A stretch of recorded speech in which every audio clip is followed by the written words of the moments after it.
সুপ্রিয় শিক্ষার্থী, শুভ সকাল। আশা করি তোমরা সকলে ভালো আছো।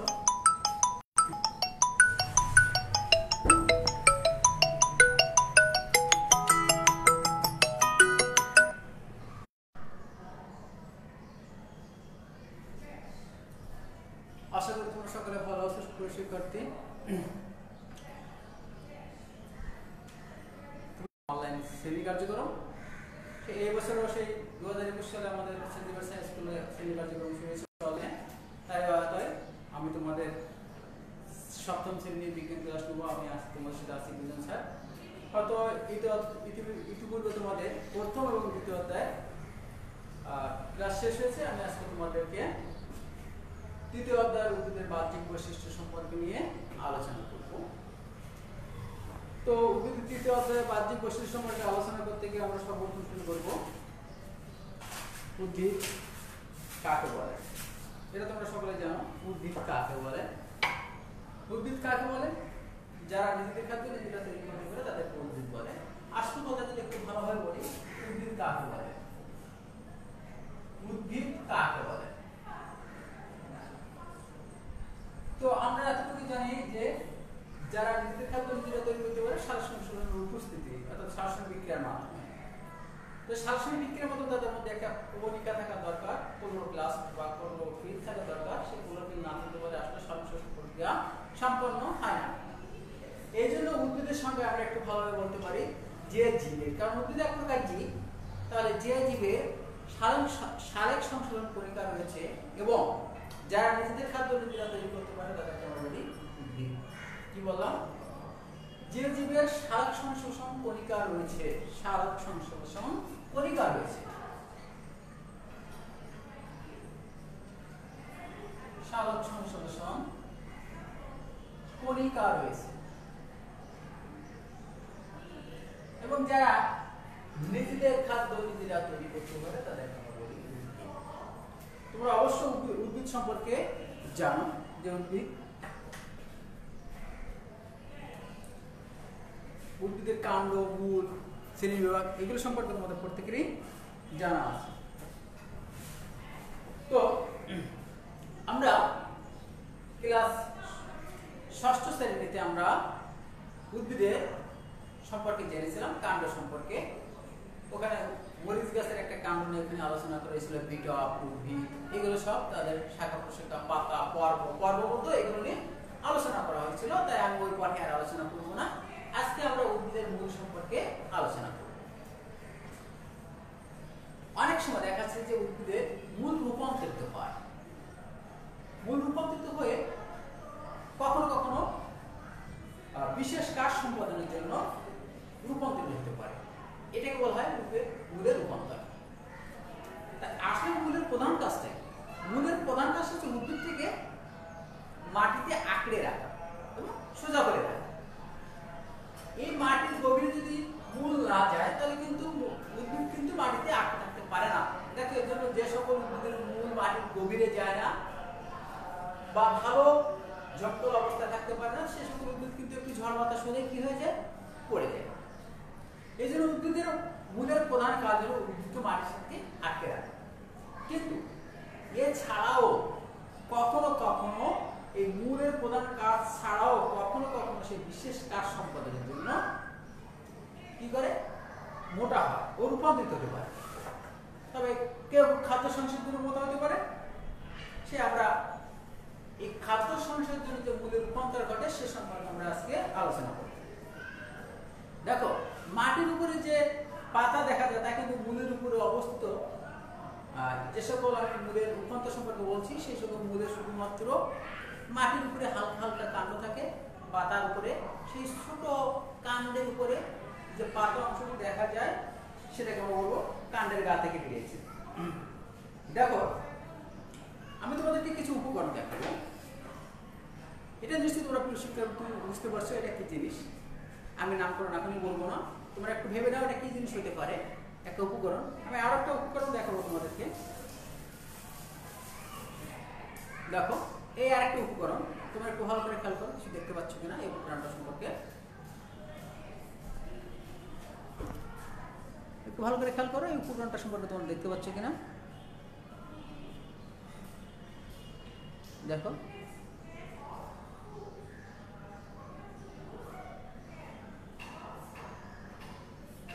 দেখতে পেয়েছি তোমরা উপকরণ সম্পর্কে আমি আরেকটি উপকরণ তোমাদেরকে দেখাবো দেখো আরেকটি উপকরণ তোমরা দেখতে পেয়েছো যে উপকরণটা কি আছে এখানে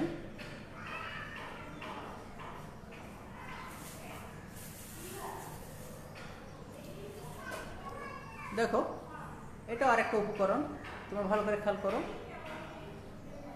এই তিনটা জিনিস এই আমার হাতে তিনটা খণ্ড দেখেছো তিনটা একই জিনিসের তিন রকম একটু ভালো করে খেয়াল করো এটা একরকম এটা একরকম এবং এটা একরকম তিনটা খণ্ড আমার কাছে তোমরা দেখতে পেয়েছো তো আমি এই বিষয় সম্পর্কে তোমাদেরকে এখন আলোচনা করব তো দেখো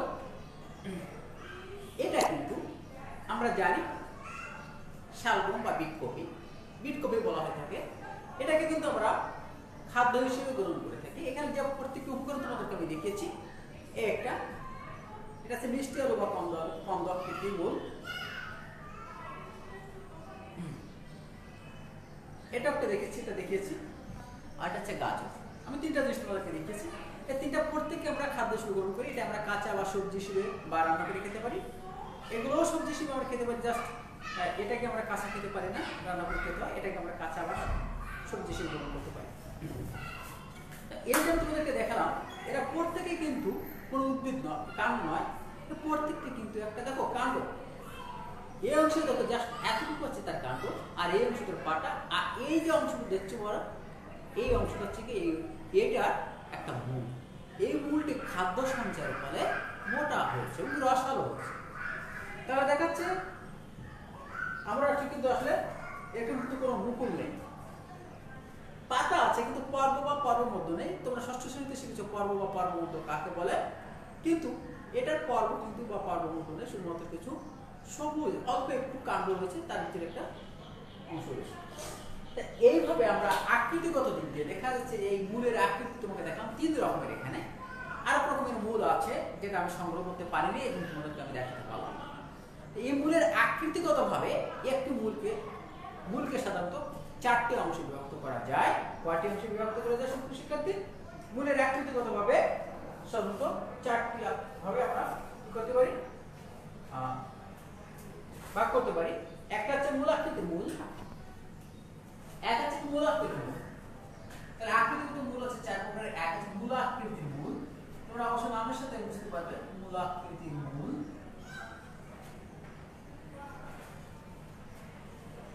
দুই গাজর আকৃতির মূল অর্থাৎ গাজরের মতো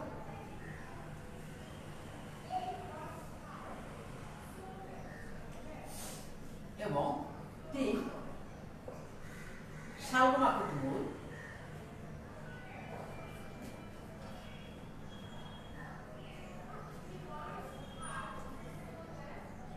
রং না দিলে ভালো হয়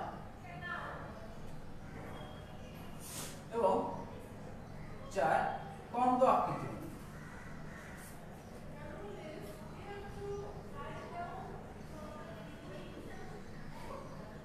তবে দেখো আমি এই চারটি মূল সম্পর্কে তোমাদেরকে আলোচনা করব আগে মূল আকৃতি দেখো সুপ্রিয় শিক্ষার্থী আমি বললাম যে তোমাদেরকে আমি চারটি উপকরণ আমি চারটি মূল শিখবো সেই চারটি মূলের আমি তিনটা মূল আজকে তোমাদেরকে আমি সরাসরি বা সংগ্রহ করে দেখাতে পেরেছি আর একটি মূল আকৃতির মূল সেটা আমি তোমাকে দেখাতে পারিনি কারণ এখন মূল আর সময় নেই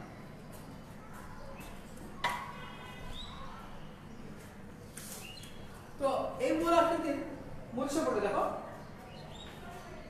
এই যে মূলা ঠিক মূলাটি একটু গাজরের মতো তবে একটু ভিন্নতা আছে গাজর যেমন হঠাৎ করে এখানে মোটা হয় আস্তে আস্তে চিকন হয়েছে কিন্তু মূলাটা এই মাথাটা একটু চিকন এই মাথাটা চিকন মাঝখানটা একটু মোটা থাকে মূলাকৃতির মূল বা গাজরকৃতির মূল যাই বলে কি করো প্রত্যেকটি মূল প্রধান মূল মোটা এবং রসালো হয় এই মূলটা প্রধান মূলের পাশে আর শিকড় বেরোয় কিন্তু প্রধান মূলটা কি হয় মোটা এবং রসালো হয় খাদ্য সঞ্চয় মূলার প্রধান বৈশিষ্ট্য হচ্ছে কি মূলাকৃতির মূলের যে এর দুই মাথা ক্রমশ সরু কিন্তু মাছটা কি হয়েছে মোটা হয় তবে যে তুমি মূলের মধ্যভাগ মোটা কিন্তু দুই প্রান্ত দিয়েছে সরু, এটাকে বলা হয় মূলাকৃতির মূল, অর্থাৎ মূলার মতো। যে মূলার দেখছো আমরা হয়তো বা মূলার দেখেছি যে মূলার দুই মাথাটা, উপরের মাথাটা, এই মাথাটা অপেক্ষাকৃত একটু কম সরু, কিন্তু এই মাথাটা যথেষ্ট সরু আছে, কিন্তু দুই মাঝখানটা মোটা থাকে আর দুই পাশটা সরু থাকে, এটাকে বলা হয় মূলাকৃতির মূল, যেমন মূলা। এরপর আমরা আসবো গাজর আকৃতির মূল। দেখো আমরা যে জিনিসটা দেখলাম যে গাজর আকৃতির মূল, এই গাজরের এখানে যদিও সবুজ অংশটি কেটে ফেলানো হয়েছে, তোমার হালকা খেয়াল করে এখানে সবুজ অংশ থেকে এখান থেকে তার সবুজ পাতা বেরোয়, এটা কিন্তু একটা মূল, নট কাণ্ড। এটা যে আমরা খাচ্ছি সবজি হিসেবে গ্রহণ করছি, কিন্তু এটা কিন্তু এই গাজরের মূল, গাজর আকৃতির মূল। এটা এর উপরে যে সবুজ অংশটুকু ছিল সেটা এর পাতা ছিল, আর অল্প একটু সবুজ অংশ ছিল যেটা তার কাণ্ড। এই মূল, এই গাজর কিন্তু মূল প্রধান বৈশিষ্ট্য রেখে দেখো ক্রমশ এটা সরু হতে আছে, ক্রমশ এটা কি হতে আছে, সরু হতে আছে। তাই আমরা বলতে পারি এই খাদ্য সঞ্চয় ফলে কিন্তু এই মূলটা, প্রধান মূলটা মোটা এবং কি হতে পারে, রসালো হতে পারে। খাদ্য সঞ্চয়ের ফলে প্রধান মূল মোটা এবং রসালো হয়। এই মূলের উপরের দিকে মোটা, এর উপরের দিকে মোটা না দেখো এই প্রান্তটা মোটা, এই প্রান্তটা ক্রমশ নিচের দিকে কি হতে শুরু হতে থাকে, যেমন হচ্ছে গাজর। তো সুপ্রিয় শিক্ষার্থী, আমরা গাজর আকৃতির মূল সম্পর্ক জানতে পারলাম যে গাজর আকৃতির মূল আসলে কি।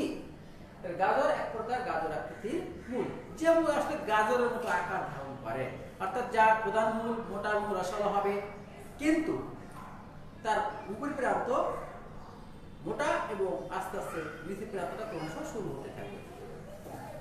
এরপরে আমরা আসবো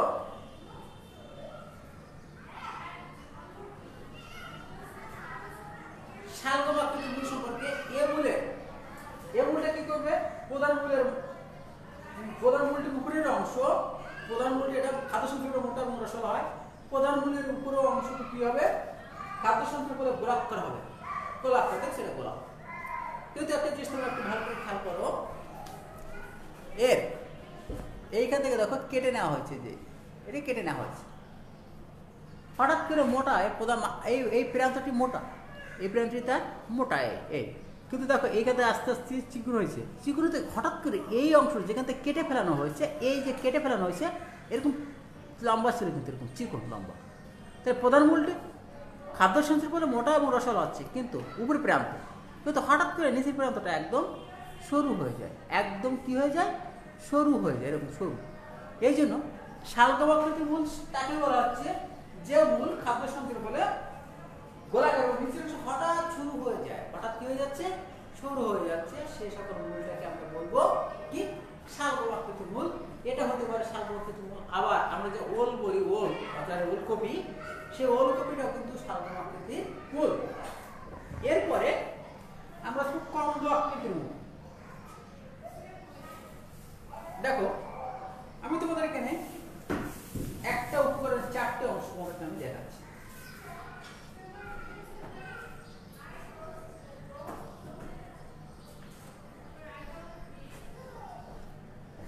দেখো সুপ্রিয় শিক্ষার্থী, এই যে অংশটুকু আমি চারটা অংশ দেখাচ্ছি, এই একটা দেখো, এই একটা অংশটি দেখো, এটা অংশ কি হয়েছে, যেন আঁকা বাঁকা লাঠি, হ্যাঁ, আচ্ছা, এই অংশটি দেখো মোটা, আবার এবার চিকন, আবার এখানে গর্ত, আর এটা তো আরো ভালো দেখা যাচ্ছে, চিকন, আবার হঠাৎ করে এখানে ভাঁজ পড়ে গেছে, হ্যাঁ, গেদুরাম, আবার দেখো এই একটা অংশ, হ্যাঁ। তো দেখা যাচ্ছে কি যে এই প্রধান মূলটি খাদ্য সঞ্চয় বলে অনিয়মিতভাবে বড় হয়েছে, কোথাও ছোট, কোথাও একটু মোটা হয়ে গেছে, কোথাও আবার ভাঁজ পড়ে গেছে, কোথাও বেঁকে গেছে। যেমন মোলা সোজা হয়েছিল, হঠাৎ করে একটা বৃদ্ধি ছিল, এর একটা ছিল, কিন্তু এরটা কি হয়েছে, হঠাৎ করে খাদ্য সঞ্চয় বলে প্রধান মূলটি কি হয়েছে, অনিয়মিতভাবে স্ফীত বা বড় হয় বা মোটা হয়। এই মূলটাকে বলা হয় কন্দক আকৃতির মূল। যেমন এই মিষ্টি আলু, সন্ধ্যামুখী, এদের এটার কিন্তু কোনো নির্দিষ্ট আকার বা আকৃতি নেই, কিন্তু এই জিনিসটা কিন্তু নির্দিষ্ট আমার আকার পাচ্ছি বা আকৃতি পাচ্ছি, কিংবা গাজরটারও পাচ্ছি নির্দিষ্ট আকার বা আকৃতি, কিন্তু আমার এই জিনিসটার কোনো নির্দিষ্ট, দেখো এর একটা আকৃতি, এরই এটাও মিষ্টি আলু, তো এর আকৃতিটা খেয়াল করো, এটার আকৃতিটা খেয়াল করো, আবার দেখো এটার আকৃতিটা খেয়াল করো, তাহলে এর কিন্তু কোনো নির্দিষ্ট আকার বা আমরা আকৃতি পাচ্ছি না, খাদ্য সঞ্চয় বলে কিন্তু স্ফীত হবে। এইটা ছিল আমাদের আজকে মূল সম্পর্কে আলোচনা। প্রধান মূল কি হবে? উদ্ভিদের প্রধান মূল রূপান্তরিত হয়। তো সুপ্রিয় শিক্ষার্থী, এর পরের পাঠে আমরা 2 থেকে 4 শিখব অস্থানিক রূপান্তরিত অস্থায়ী মূলের কিভাবে হতে পারে।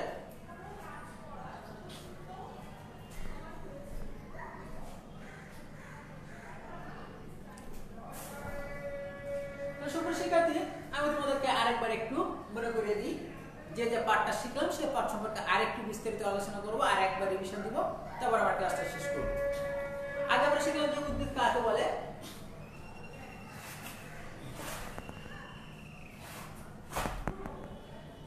উদ্ভিদ যে জীবের সালোক সংশ্লেষণ কণিকা রয়েছে এবং যারা নিজেদের খাদ্য নিজে তৈরি করতে পারে তাদেরকে আমরা উদ্ভিদ বলে থাকি। তো এই জানো যে উদ্ভিদ সাধারণত দেহ, মূল, কাণ্ড আর পাতায় বিভক্ত করা হয়ে থাকে। উদ্ভিদ কিছু কিছু উদ্ভিদের করা যায় না, বস, ছত্রাক। তো দেখা যাচ্ছে যে সকল উদ্ভিদের প্রধান মূলের কাজ হচ্ছে কি খাদ্য সঞ্চয় করা, তাই তো। মূলের প্রধান কাজ হচ্ছে কি যে উদ্ভিদকে মাটির সাথে আটকে রাখা। কিন্তু উদ্ভিদের এই প্রধান কাজ ছাড়াও সে কখনো কখনো খাদ্য সঞ্চয়ের ফলে রূপান্তরিত হতে পারে। এবার খাদ্য সঞ্চয়ের জন্য প্রধান মূলের যে সম্পর্কে রূপান্তরিত হয়, তোমরা একটা জিনিস খেয়াল করো যে শালগুলো কিন্তু কোনো মূল, কাণ্ড, পাতা তুমি বিভক্ত করতে পারবে না, যদিও পারা যাবে। এদের কি কোনো কি বলা যেতে পারে পর্ব বা গিট আছে? না, নেই। পাতা আছে অল্প, এটা কিন্তু এটা নাই। এই মূলে এরও পাতা নাই। এবার গাছের মতো দেখানো অল্প একটু সবুজ পাতা আছে। তো এই মূলকে তার আকৃতিগতভাবে 4 ভাগে ভাগ করা গিয়েছে। একটা হচ্ছে মূলাকৃতি মূল, একটা গাজর আকৃতি মূল, একটা সাগর আকৃতি মূল, একটা কমল আকৃতি। আসলে মূলাকৃতি বলতে মূলা যে টাইপের, মূলাটা কেমন? যার খাদ্য সঞ্চয় বলে মোটা মূল রসলা ঠিক হবে, কিন্তু তার 2 প্রান্ত ক্রমশ সরু কিন্তু মধ্যভাগটা মোটা থাকবে, সেটা থেকে মূলাকৃতি মূল বলা হয়। আর গাজর আকৃতির মূল খাদ্য সঞ্চয় বলে এই মূলটা প্রধান মূল রসলা হবে, মোটা মূল রসলা হবে। এর উপরে প্রান্ত মোটা কিন্তু নিচের প্রান্ত ক্রমশ সরু থাকবে। আর আমরা বলেছিলাম যে সাতগণ আকৃতির মূল খাদ্য সঞ্চয় বলে প্রধান মূলটা মোটা হবে, উপর প্রান্ত কিন্তু নিচের প্রান্ত হঠাৎ করে ক্রমশ শুরু হয়ে যাবে, এটাকে বলা হয় সাতগণ আকৃতির মূল। আর একটা মূল আছে কন্দ্রাকৃতি মূল, অর্থাৎ যে সকল মূল খাদ্য সঞ্চয় বলে অনিয়মিতভাবে স্ফীত বা মোটা হবে সে সকল মূলকে বলা হবে কি কন্দ্রাকৃতি মূল, যেমন মিষ্টি আলু বা সন্ধ্যামালতি। সুপ্রিয় শিক্ষার্থী, আশা করি তোমরা ক্লাসটা বুঝতে পেরেছো। এর পরবর্তী সপ্তাহে আমরা রূপান্তরিত অস্থায়ী মূল সম্পর্কে আলোচনা করব। ততদিন তোমরা বাসায় ভালো থাকবে, সুস্থ থাকবে। আর তোমরা জানো যে বর্তমানে করোনা আবার হুহু করে বেড়ে উঠেছে এবং আমেরিকার যে ভেরিয়েন্ট সেটা আমাদের বাংলাদেশে ছড়িয়ে পড়েছে এবং এটা অত্যন্ত দ্রুত গতিতে সংক্রমণ করা। সুতরাং আশা করবো যে তোমরা সকলে বাইরে বেরোবে না, খুব বেশি প্রয়োজন না বললে পরে বাইরে বেরোলে পরে স্বাস্থ্যবিধি মেনে চলবে, যেমন মুখে মাস্ক পরা, নিরাপদ দূরত্ব বজায় রাখা, সামাজিক দূরত্ব বজায় রাখা, স্যানিটাইজার সাথে রাখা। আর বিশেষ করে যত সম্ভব পারা যাবে বাইরে থাকলে পরে চোখ বা নাক মুখে হাত না দেওয়া, এগুলো তো তোমরা তোমার স্বাস্থ্যবিধি